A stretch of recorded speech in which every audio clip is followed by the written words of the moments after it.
Welcome to the ADAS Empowered Podcast. This is the show where collision repair professionals, calibration techs, insurers, and OEMs come together to stay ahead of the curve. Each episode, we're going to dive into the latest and advanced driver assistance systems, exploring emerging technologies, calibration best practices, and evolving industry standards. Whether you're in the shop, in the field, or in the boardroom, we're your go-to source for thought leadership, collaboration, and real-world insights to drive safer and more efficient repairs. Let's get empowered together. Welcome back to another episode of the ADAS Empowered Podcast. I'm your host, Joel Adcock. I'm Director of Strategic Partnerships with Revv.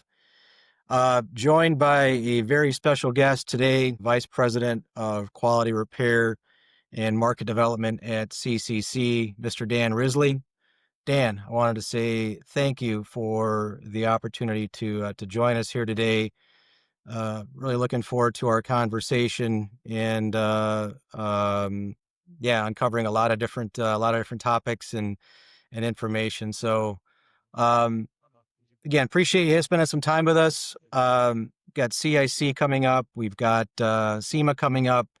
Before we kind of dive into our topics, what are you looking forward to most and interested in seeing as we head into Vegas here relatively Man, soon? well, you mentioned some things, but certainly not all, Joel. So uh, for me, the MSO Symposium really kicks everything off for me. So I help manage and produce the MSO Symposium, and that's a really well attended event. It's all day on Monday, and I think they're expecting record attendance this year. In fact, I think about 450 attendees for the MSO Symposium. And then, of course, Tuesday rolls right into the Collision Industry Conference, and that's typically the largest event of the year for CIC as well. So Monday and Tuesday will be extremely busy for me on the personal side. And then, of course, Wednesday, Thursday, chock full of meetings with industry folks. Awesome. Yeah, I'm actually attending. So the MSO Symposium, my first time with that, and then my first CIC as well will be Tuesday morning. So I'm looking forward to being part of that as well. You spend time obviously as the chairman of CIC. What does that look like? How many? I mean, you're busy as it is with your role at CCC. What does that entail as far as being part of CIC? What does that mean to you? Well, first, I'm very grateful that CCC allows me to volunteer time to do these things. As long as it doesn't impede upon my daytime duties, they're good with it. It's typically a 2-year commitment, and CIC meets 4 times a year. And there's just, I would say, a lot of prep in between the meetings. So I'm working with the committees continuously in between meetings, developing the content and the program for the next meeting. Love it. Yeah, like I said, I'm looking forward to it. I'm going to be out there all week as well, and it's always it's my favorite week of the year. I know some folks are not big fans of it, but I've gone for many years now myself, and I'm just as far as SEMA goes, and really looking forward. I think it's a great opportunity to reconnect with folks and sort of press the flesh and shake hands and see folks that you haven't seen in a while. So I absolutely love SEMA week. At the end of the week, I won't be saying that, but I yeah, absolutely yeah. love SEMA week. And especially for CCC and Revv, we just had a big announcement that came out earlier in the week regarding our relationship. So really excited to, talk to the industry and address questions about what that integration looks like and the value to our mutual customers. Yeah, it's interesting you mentioned that. Big announcement was released on Wednesday this week. Um, we're I can speak from Rev itself. We're grateful for the opportunity, obviously, to partner with CCC on this, and really, I think it in a lot of ways it helps move the industry forward with a lot of the things that we see in terms of bottlenecks and concerns around proper execution of a lot of the administration operational sides of the ADAS world, right? So, yeah, again, I think it's really exciting. It's a big announcement. It's been a lot of work, certainly. Hmm. I guess I'm curious from CCC side. I mean, I think you guys see a lot of benefit from this as well. But like, what's sort of the overarching premise here as far as partnering with a group like Rev? Or I know there's other companies that you work with too on this as well. Like, what Hmm. does that look like? I mean, it's a lot of work. It's a lot of effort. There's a lot of folks that are involved. But what's sort of the sentiment from CCC side on this? At the end of the day, Joel, we wanted to make it easier for shops to identify what calibrations are needed on a vehicle, document that accurately and consistently on an estimate, providing visibility and transparency, and then ultimately having supporting documentation to show why you did what you did, why it was added to the estimate, and why the work was performed. So to me, it's all about making that a little bit easier for the collision repair to do business, eliminating friction points, and just making sure that they have a safe and proper repair when that vehicle leaves the shop. Yeah, it's that's exactly it, right? It's create those efficiencies. It's document procedures. It's the right information. It's eliminating that a lot of that friction points and everything else. Which I'm really hopeful that a lot of shops will gravitate to something like this because of the fact that it creates so many efficiencies for them. And you know, look, there's anywhere you talk to, even you talk to probably a lot of the same people I talk to, and a lot of different resources. Shops are looking for ways to overcome some of the challenges that they've seen in the volume side. We hear it really everywhere. Maybe next year some of that volume concern will level off a little bit, but um, this is a really good opportunity to really sort of channel that time and energy into uh, really which shouldn't be a cost center in a shop. I mean, it should be a revenue opportunity in terms of, doing ADAS, whether you're subletting or doing some of those calibrations in house. So again, big announcement. It was really exciting. I talked to a lot of people on my end that um, were really excited to hear about this. I think it bodes really, really well for the industry as a whole. And I know we're really excited on the rep side. So Yeah, I'll add to yeah. that, Joel. So, one of the things that I think that comes out of all this is we publish a lot of data, industry trends, and one of the areas that I know the industry is honing in on, and this integration certainly is going to help. And that is when are calibrations being identified in the repair process or during the estimating process. So if you look at some of the data we published recently in Crash Course, 60% of calibrations are being identified on supplement one or later. Mm-hmm. So they're not catching them on the front end. They're catching them a little bit later in the process. Now, I've had people say, hey, then that's okay if a calibration shows up on supplement one, because that's part of our process, right? We're going to write an estimate up front. We'll do a thorough teardown, and then we'll add those calibrations on supplement one. I'm okay with that. I think the challenge becomes when you dig a little bit deeper, peel back that onion. Of that 60% that shows up on supplement one or later, almost half of those are showing up on supplement two or later. So Mm-hmm. they're not identifying it on the original estimate. They're not doing it during the initial disassembly of the vehicle. They're catching it later in the process. And there's a lot of negative downstream impact, not only to the shop cycle time, but also to the consumer, to the Yeah. carrier when it comes to length of rental. You're adding costs into the claims handling process that we think can be mitigated by working with a company like Rev, where if I'm that shop estimator now, during the estimating process, I can identify what might need to be done on that car. And if I don't capture it on estimate one, I certainly could capture it on supplement number one. Certainly helps out. I mean, you get out in front of it, as I like to say, early and often, right? And you should be thinking about it on just about every vehicle at this particular point. So, yeah, it's interesting when you dive into the data too, and you start thinking about sort of that downward stream of like what's the cause and effect of identifying ADOS later in the Hmm. process, or if you run your post scan and all of a sudden now something's being flagged as you missed it. Now you've got to sort of peel back that onion, like you say, and figure out, where do we solve this problem? Is it going to cause any additional delays? Is it going to affect length of rental, cycle time, customer experience, all that stuff? So, as I always like to educate whoever I talk to, if they're talking about ADOS, get out in front of it. E1 supplement before you lock it up. Yeah. Get way out in front of it to get all of your ducks in a row.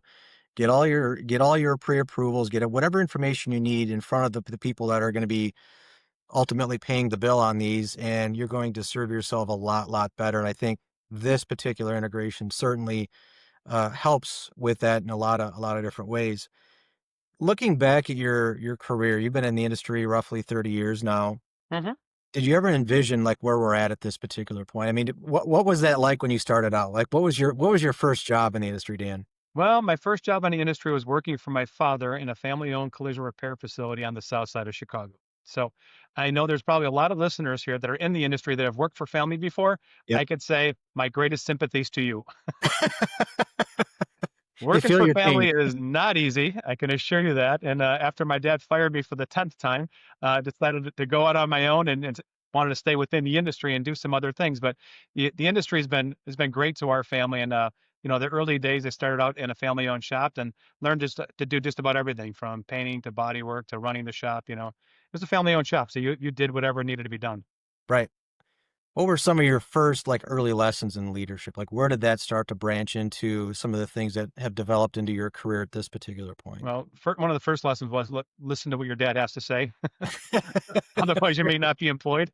No, all joking aside, I think some of the early lessons I learned, from my dad too, was if you don't have the answer, if you don't have the answer to a question, don't give one for the sake of giving one. So that's really been a lesson that's really played well throughout my career. I do a fair amount of public speaking, and I get asked a lot of questions, and I certainly don't have all the answers. And I think people have a propensity to want to give an answer, and it's okay sometimes to say that I don't know, or let me get back to you, and circle back with that individual. I think people appreciate that more so than giving them some word salad answer and then finding out that what you said may not necessarily have any teeth. Wasn't true or factual on any level. You were just blowing hot air, as my dad used to like to say. It's like Yeah, you no you hot get a air. bit, Hot air is not good. the hot air is not good. No, it's certainly not. Funny story is I think the first time I met you was actually in Chicago. You may not remember this or not, but it was about 15 years ago when I started. I was actually working for Troy Gates at Gates Collision Centers and things, and Stephen Regan was also part of this conversation. So I remember that conversation. We were in downtown Chicago, and I think you were the president of ASA, and we were having some conversations around like scorecards and KPIs and all this stuff. And Hmm. I can tell you that I was relatively new to the industry, and a lot of what you guys were talking about just washed right over my head. Not to say I'm by any stretch, better today than I was that at that time, but I just remember like the level of professionalism you had, your leadership, being able to communicate in terms of sort of your position at that particular point. Again, this is going back about 15 years ago. Hmm. When we start looking at the future of the industry, and it's right on us right now, right? I mean, 10, 15 years is a long, long time in this Yeah, industry. I it mean, is. we start talking, regulation coming down in a couple of years with automatic emergency braking, and you start talking about, is there a technician shortage or qualified technician shortage and things like that? I mean, where do you see it in a couple of years? Like, what does that lens look like for you, Dan? I think the next big jump for us, so some of the things you've mentioned, they've just been ongoing problems, right? Oh, technician shortage, we've heard about that. I don't think we'll ever stop hearing about that. I think that's, in perpetuity, we're going to hear things like that. I think the next big jump for us is going to be all around ADAS. You might be saying, well, we're already here. We're already doing all kinds of stuff around ADAS. I think that next jump, though, is going to be in the form of maybe perhaps regulation as it relates to ADAS systems. It could be both national and at a state level. And what I mean by that is this: I can envision a day where if the vehicle you're driving, you get a discount if the ADAS system has been certified as operating properly, Mm, as an example, right? right. Um, State of Illinois, I'm from Chicago. We have state emissions programs where you've got to get your emissions tested on an annual basis. Well, I don't think it's a stretch to think that someday we might see inspections for safety systems. I Yeah. could see a day where if you get a Carfax report, checking out what happened on that vehicle, if it's been in an accident, maybe there's something that tells you also that the safety systems have been checked out and are working properly. I think that's another big jump for us, and I don't see that as too far behind. And you know, you think about dealers too, from a dealership perspective, all the vehicles, the used vehicles they have on their lots, it wouldn't be a stretch to think that at some point they'll probably start certifying that all the safety systems are working properly when you buy that vehicle. Yeah. Consumer demand is, when they go out and buy a new car, they don't know what ADAS is, obviously. Or, most are just unfamiliar with the term and the acronym. There's tons of Mhm. acronyms. Way too many acronyms. Way too many acronyms. That's my wife is like, what do all these mean? I'm like, There's an acronym right here. right, exactly. Yeah. Um, but you talk about um, the, the sheer amount of just differences in terms of technology and the growth of, I lived in California for a while. Same thing as Illinois, being an emission Mhm. state where you've got to go do a smog check, right? Yeah. There's been white papers done by different groups on, is routine maintenance going to be part of every vehicle potentially? But my point was that, consumers are looking for parking sensors. They're looking for a backup camera. They want that functionality on their car when they buy it now when it's brand new. And blind spots and adaptive cruise controls, they have no idea how it works. Um, I'm interested in like how do we reach consumers from really like a grassroots level? And I think of like the back in the 80s and 90s, you had the seatbelt guys, Yeah. the crash test dummies, and you had different things out there that were consumer oriented about safety, whether that was for the health of them or for safety. I'll be interested to see if more of something like that comes out because I've heard from different groups that maybe is a direction we go. And the reason I bring this up is that you've got, as you know, a certain group of shops that follow OEM procedures by the book. They do things Mhm. really, really well. They're your platinum certified shops. And then you've got your consumers who are limited in terms of their knowledge. And then there's this group in between that I think about a lot of like, how do we connect with them, whether they're in a rural market, nobody's really reaching out to them. They're just getting kind of day by day, like getting through the motions of fixing cars and doing the best they can. How do we connect with those shops? Like, what do you see as an opportunity there, Dan? With connected with the shops, I don't, I'm going to back up a little bit, like connecting with the consumer, because my mind was kind of going with the consumer Oh, I piece. You're love kind it. of Yeah. leading me down that path, so I'm going to go back to the consumer. And in addition to what I already shared with, maybe there's something that shows up on a Carfax report. Maybe the dealership, as part of the purchase of the used car. Maybe when you purchase a new car from the dealer, maybe there's a maintenance and service package that comes along with that that validates and updates and checks your safety systems on an ongoing basis, right? You're going to have probably shops at some point using it as an opportunity for even upsell opportunities and or to identify pre-existing damage. So imagine coming into the shop, you write the estimate for the vehicle, you do a scan on the vehicle, you check some of the calibrations on that vehicle, and telling the consumer, hey, by the way, this is what's going to cost to repair your car. But did you also know that your blind spot needs to be calibrated, right? Marking that on the estimate, maybe perhaps using that as an upsell opportunity. And of course, regulation if something should ever come to pass. I Right. think those are ways that we're going to get more of that consumer engagement and more of the consumer awareness, not just maybe those public service awareness announcements. I think we're going to get there faster with those sorts of initiatives. And then as far as reaching out to the shops, I think reaching some of the more remote shops is always going to be a challenge. It doesn't really make a difference what the issue is. It's just how connected the shops are. Yeah. But I think as big as this industry is, it's also very small. So I think from a trade press perspective, from an association perspective, whether it be state or national, I think there's enough information that's being shared now where that is being pushed down to all levels of repairs in the industry, as evidenced by the fact that when you look at some of our recent data around scanning, we're showing at least 90% of all vehicles now are getting a scan. So obviously, information has made its way out to everybody in the industry that the need to scan a car either pre or post or both. And Yeah. now I think that next big leap for us is really on the calibrations because we have not seen that sort of penetration yet on calibrations. I think our recent numbers would show a little over 30% of all claims have at least one calibration. 50% of all newer model vehicles have at least one calibration. And I would say that those numbers, Joel, are low. I think they Yeah. should be significantly higher. And I don't think there would be anybody in the industry that would challenge me on that fact. I talk a lot to the car manufacturers, and when we share that information, they're like, whoa, this is really grossly low. So I think that over time, we're going to see a greater penetration on the calibrations, and that is going to be the awareness that we just talked about. It's getting that information out to everybody. And I think that's why if you look at a graph of how calibrations have kind of made their way into the industry, it looks like a hockey stick right now, where It it's does. low penetration and now it's going up. Well, guess what? Rev is going to help that continue to go up. You're going to continue to bring that awareness because as you're writing an estimate in CCC ONE and you click on the button and you get all these Rev recommendations, now and there's really no excuse, right? It's right in front of my face. There's no guesswork. And now I'm identifying what things might need to be calibrated as part of that particular repair. Yeah.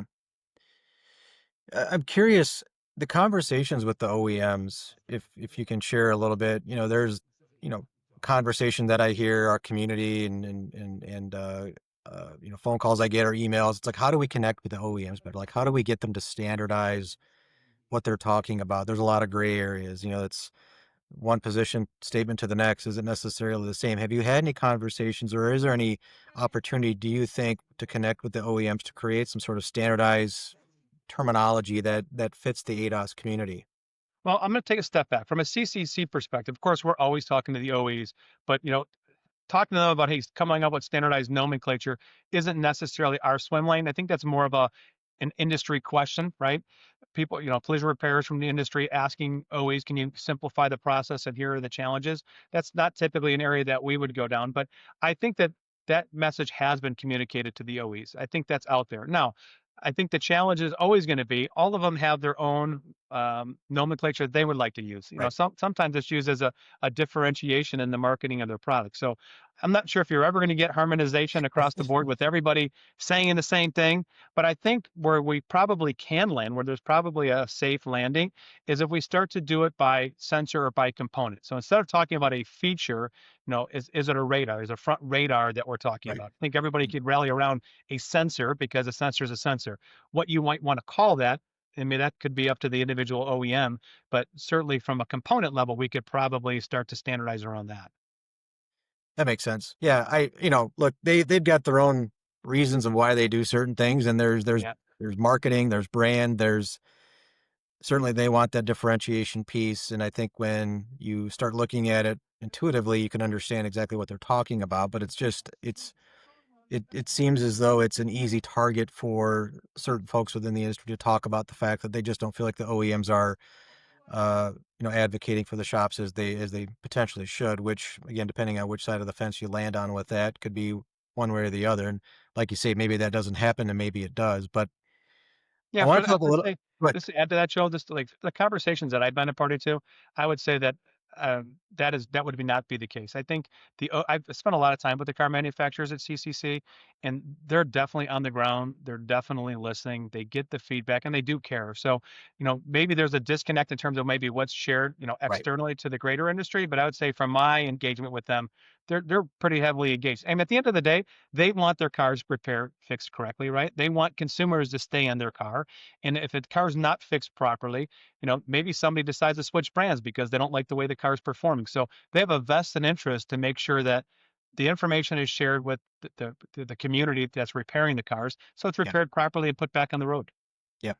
That's great, Jerry. I agree. I mean, they care, right? They've built the technology. They've gotten ahead of the game as far as the safety goes. They know that people are. I think one of the data points in the referencing back to the SECA conferences around distracted driving. It's amazing how many people are still. And it's actually increasing, right? Distracted driving. I mean, Yeah. it falls right into the need to have ADAS technology helping keep people safe. Otherwise, because who knows what happens. But talking about a little bit of data here, I wanted to kind of get into, you guys had published at CCC your crash report from Q3 here, the crash Mhm. course. Um, is there any particular data in there that strikes you as interesting, or anything you want to talk about within that particular Yeah, most so current there's report? actually two pieces, Joel, and we touched on one of them already, but I'll double back on it. And that is when calibrations are being identified in the Yeah. process, right? So that's going to be thing one because there's a lot of downstream negative impact to that. Now, what I want to call out on that is the fact that we have tools in the marketplace today, such as Rev, and there's others out there that are going to make that easier. So the reason why I want to call that out is I think that's a number that we need to track for the foreseeable future because we should see a downturn in that number. We should see estimators identifying calibrations earlier in the process. We Right. shouldn't see 60 we shouldn't see the number getting worse, right? We've seen that number getting either worse or staying where it's at around that 60% for a while now. I think with Rev being part of that mix and other integration partners being part of that mix, we should start to see that eat away at that number a little bit where we're seeing more identified either EO1 or certainly no later than SO1. And I think so that would be thing number one. That is, I wouldn't say it's surprising yet. If we don't see that number drop in the foreseeable future, that will be surprising because that means people aren't looking at the recommendations that are being served up to them, right? Right.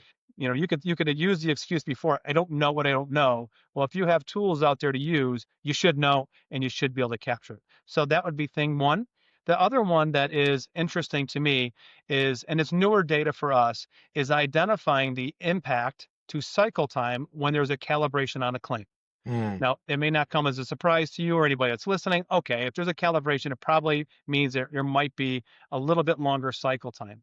What we're seeing is when there's one calibration and then you jump it to two or three or more, every time you take that leap, it adds almost another day and a half or 2 days to the cycle time.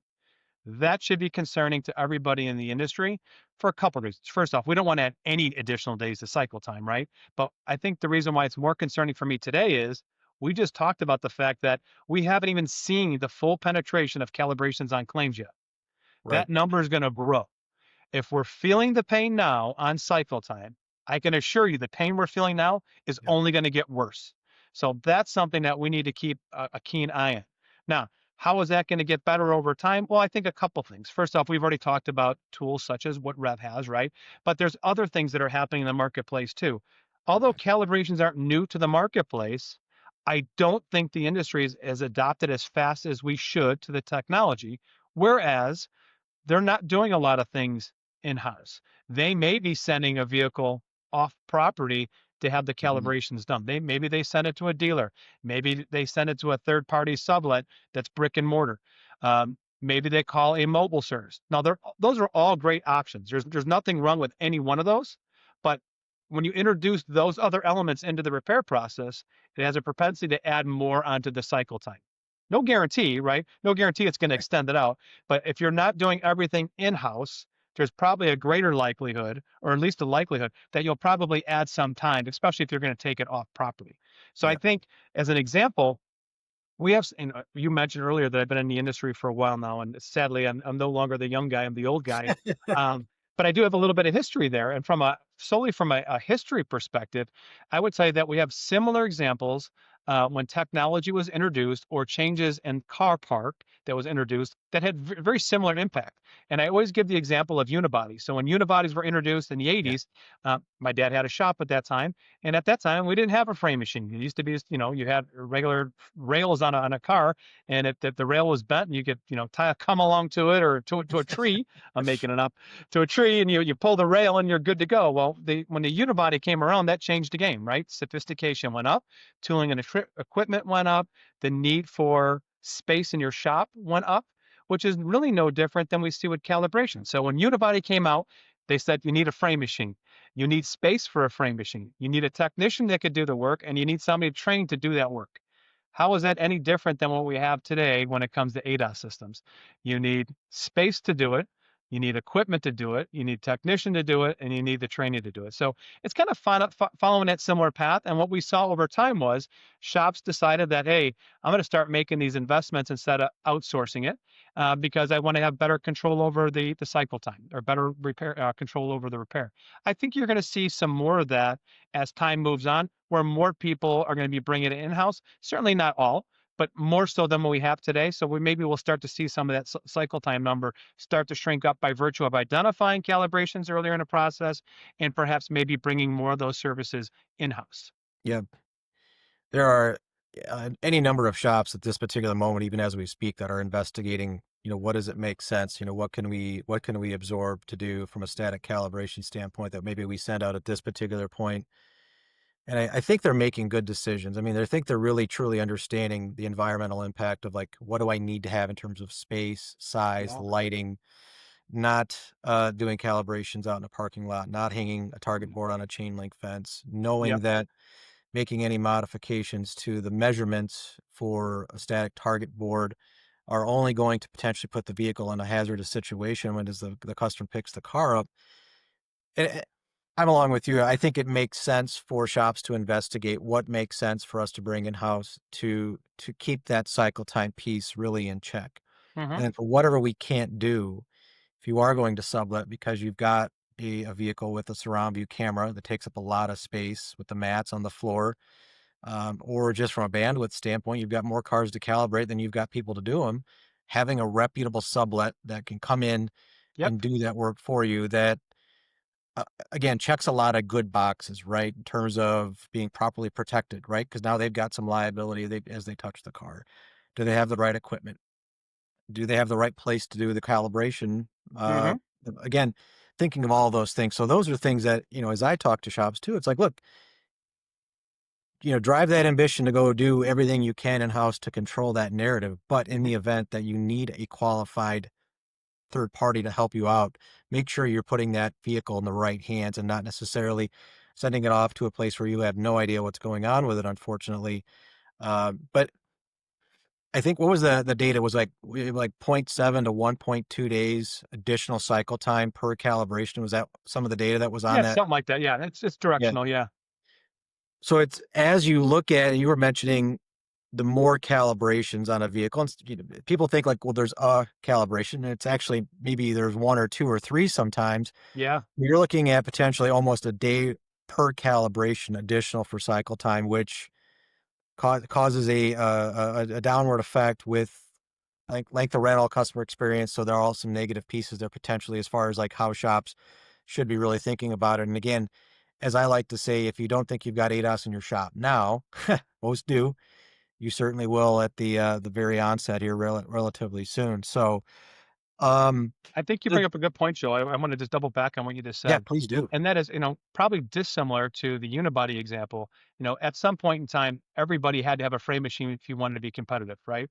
You had to find a space on your shop to do that. You probably would be hard pressed to find a shop in the US that does not have a frame machine. Right. I think that's unlike calibrations for all the reasons you just mentioned. There's probably going to be some very good, reasonable examples as to why it makes sense to continue to sublet. And that could be sublet to a remote third party that, brick and mortar. It could be the dealer, and it could be somebody you call for a mobile service that you schedule to your facility. And there's all very good reasons for that. This is not going to probably follow that same path as a unibody where it's went from whatever it was to like zero, almost 0% of the shops don't have a frame machine. I Yeah, think you're going to continue to see a good cross pollination of in-house and those that they're using remote service providers for, just because, like as you just said, we're going to have more calibrations on cars, and if you have a good sublet provider, that's going to be a real viable option for you to make sure that you're getting that throughput for the in repairing those cars on time. absolutely. Do you anticipate sort of in the near future here too, shops moving towards, I've heard the term specialization. You think that's going to be something that's going to happen? So the answer is yes, and I think we're already starting to see that. Now, it hasn't certainly taken a stronghold on the industry just yet. And when you hear specialization, you might think of one thing. I think of OEM certification in a sense of Yeah. specialization, right? Yeah. So the car manufacturers all have certification programs, and their networks continue to grow. I think that that will continue to happen. That trend will continue to happen. We're going to see more shops participating in certified repair programs, lending itself back to what you just said on the specialization side of the house. Because when you're more focused in on a given repair, it's going to allow you to do a couple things. First off, it's going to let you just inherently have more efficiency because you're familiar with the brand. Yep. But back to the conversation we just had on calibrations, you know, if you're going to be doing nothing but Mercedes Benz, maybe you make that big investment now Yeah. in the tooling and the targets because you're doing a high percentage of those. If you're doing, all makes, all models, it may not make sense to invest in all the equipment that you need to properly calibrate a vehicle, or maybe you'll calibrate some in-house for this brand, and then maybe you outsource. Maybe you're only doing 5% of Mercedes Benz. Maybe those are the ones that I'm going to outsource because it doesn't make sense for me financially to make that investment in the equipment to do so. Yeah. I think a lot of shops are investigating that as well at this particular point. Does it make Hmm. sense? We pull back the volume piece. We don't necessarily need to see 100 cars a month because it's scattered. As you mentioned, having access to or trying to pull all of the OEM information from every manufacturer can be a daunting task because it's Yeah.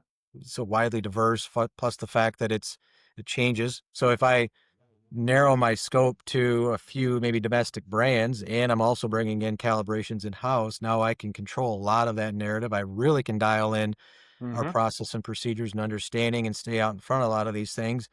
And what used to be 100 cars per month is maybe 30, 40, or 50, and we really scale and modify. So I'm the same similar opinion, Dan, as far as, that specialization sort of falls back into that OEM certification bucket, I think. And I'll be Yeah. curious to see if that starts to take off a little bit more. A lot of shops I talk to have considered something along those lines, and it may be maybe something to keep an eye on as we continue, into the next couple of years here, obviously. So I want to kind of circle back a little bit on, I guess I'd call it like the genesis of the vehicle diagnostics network within CCC. Hmm. Um, I'm going to share a data point that you had shared when we were in your guys' office in Chicago back, I think it was almost a year ago. I think the term was the word calibration came up in your guys' database like 300,000 times. Oh, that's true. That was one carrier, by the way. That One wasn't our carrier. database. Okay, That was one carrier, Joel. One carrier that that for one is year. for 1 year. Yes. Yeah, and even more detail to the data point that's even more making my head sort of shake. So, it, I guess maybe in that light, that's where sort of that diagnostics piece came from. I'd love to have you kind of talk a little bit about, like, what does that exactly look like, and how can shops integrate with that? So as obviously as calibrations became more mainstream into the repair process, right? Shops needed a way to document properly what calibrations were being performed. Now, if you rewind a couple years ago, let's call it 4 or 5 years ago, if you looked within CCC One, there were very few entries that allowed a shop to choose from a database Right. to add in there calibrate blind spot, right? It wasn't there. So as more vehicles had calibrations and we got feedback from repairs, feedback from carriers. Hey, we need to find a way to get some standardization, harmonization around nomenclature, just so we know what's actually being repaired on a car. We reached out to our integration partners and said, help us identify the 80% of the 100%, right? Let's get as many as we possibly can in the smallest bucket as possible. So from that, we were able to identify, it's expanded out now to 23. There's 23 database entries in CCC One today through Motor that allows a shop to more accurately document what's being done on the vehicle. And now it's not a manual entry. I'm not typing things in. It's coming across in a standardized way. Now, we made the joke, and it wasn't a joke, that one carrier had 300,000 unique entries Yeah. for how people were spelling calibration. Now, when I say 300,000 unique entries, that means it could be 300,000 times X. As an example, if somebody typed in their estimate CALIB period, Like and one. that was used 100,000 times, that counts as one in our that 300,000 number we use. So it's really exponential. So 300,000 unique spellings that could have been used, millions of times throughout the process. So that standardization around the language is just helping eliminate some of the friction in the industry. So you're just documenting exactly what's done in that car, and it gives that visibility also to the consumer of what is actually being repaired. Because if you put CALIB, that does not tell the consumer what you repaired on the car. And I know there are some state laws out there. In fact, you referenced California. California is a really good example. They're pretty strict about how you document what you repair on a car. And if you do abbreviations that somebody doesn't really understand, that's probably not going to fly with the Bureau of Automotive Repair. Right. Yeah. Good to know. I mean, great to have, obviously. So, Yeah. um, how can so shops that use CCC now, like, what does that look like to be able to use the vehicle diagnostics network? Well, here's what's the cool thing. So let's focus solely on Rev today. Okay. With the integration, with the big announcement, how can I not? Right. So if you're listening today and you want to take advantage of the integration collision repair, it doesn't cost you anything. You just need to be a Rev customer. So if you're in CCC One, you're going to go to your settings, you go to diagnostic connections, click on the drop down menu, look for Rev, and you click connect. And now the integration is going to be completed. There's a couple other steps in there, but in the simplest form, Joel, there's a couple of mouse clicks there to help a shop get that connection done. So Amazing. now as that shop is writing the estimate and they click save, it's going to generate the information to Rev, and Rev now can return back into CCC One the Rev report. If the shop is using Diagnostics Workflow, which is another CCC product. Sorry, this is not an infomercial. You asked the No, no, questions. you're good. I wanted to ask because there's a lot of Sorry, people asking. everybody. He's asking the questions. No, you're fine. If the shop happens to have Diagnostics Workflow, if you're writing the estimate, you click on that Diagnostics Workflow button, Rev is actually going to send back all the calibration recommendations while you're writing the estimate in the window. So I'm writing my estimate, I click on the button, and now in addition to getting that PDF, I get a pop-up window that says, here are all the calibration recommendations that Rev has based upon the year, the make, the model, the estimate lines, the point of impact, all the information that you ingest at Rev to generate what the recommendations are, specific and prescriptive to that particular repair. And it makes it easy now because going back to what you just add about documentation, when it pops up in that window now, Joel, I'm clicking on the ones I add, and they're all tied out to the motor database. So you're Yeah, not manually typing anything, right? So now right. you have that transparency and visibility we talked about earlier. Love it. Absolutely love it. Appreciate the shared plug, as I like to say. I Sorry. mean, not what we use the platform typically, but I think it's too important not to at least announce, and and add a little bit of color and flavor to it. But um, I'd like to ask everybody this question is, if you had 5 minutes to spend with every shop owner, independent or MSO, Mhm. what information what would you share with them, Dan? Like, what would that message be to them? It's a pretty generic message because I think it applies to anything in life, and that is, especially in today's environment, you have to be a continuous learner. Yeah. And you think about with everything that's happened with this, the ADAS systems being so prevalent in the marketplace, you can't rely on what you knew yesterday or what you knew last year. You need to continue to invest in yourself and your team to stay on top of things so that you're making sure that these cars are being put back on the road properly.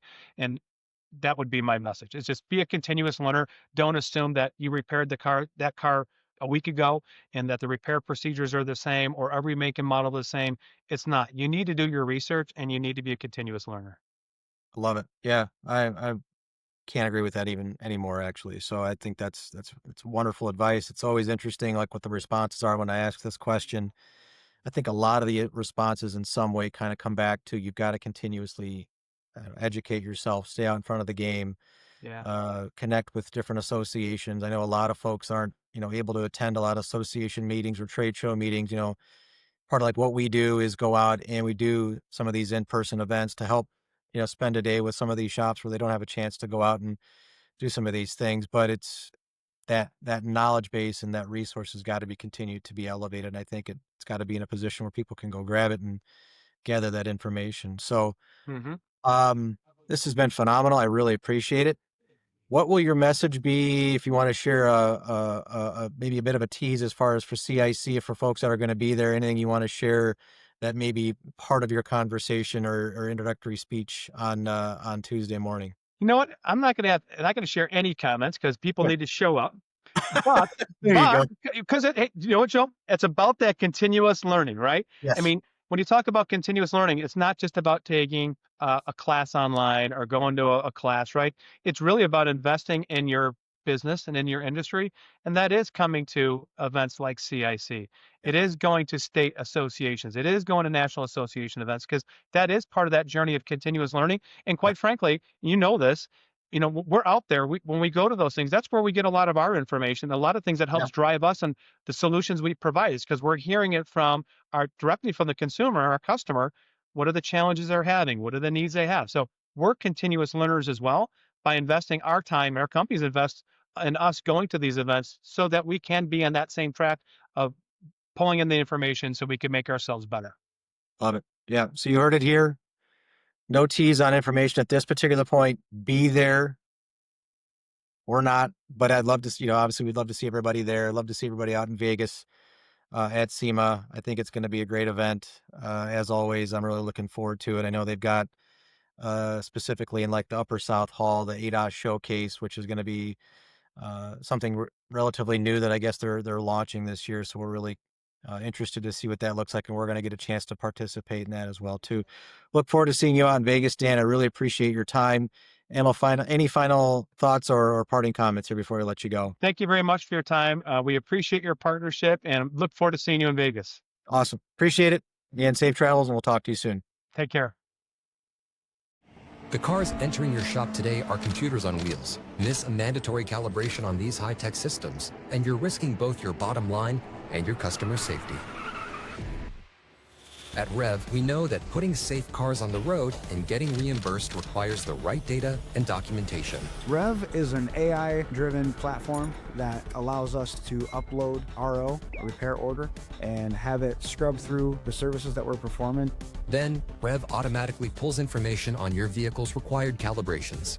You simply click on the link. It takes you right to the manufacturer's pages, descriptions, what is required, how to do the adjustments. It is absolutely unbelievable. Revv in general has not only given me the confidence to diagnose vehicles for ADAS calibrations, but it's also given me more knowledge. It gives you the correct information on things you potentially never would have charged for. And secure insurance reimbursements with confidence. Makes task conveying this information to the insurers much easier, especially when our estimators understand the why behind the calibration.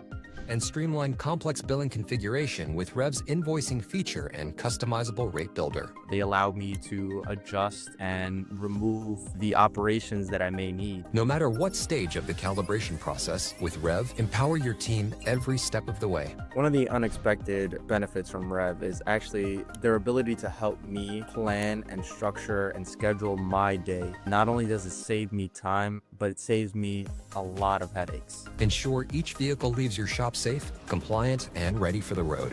Lead the future of ADAS calibration with Revv. Book your demo today.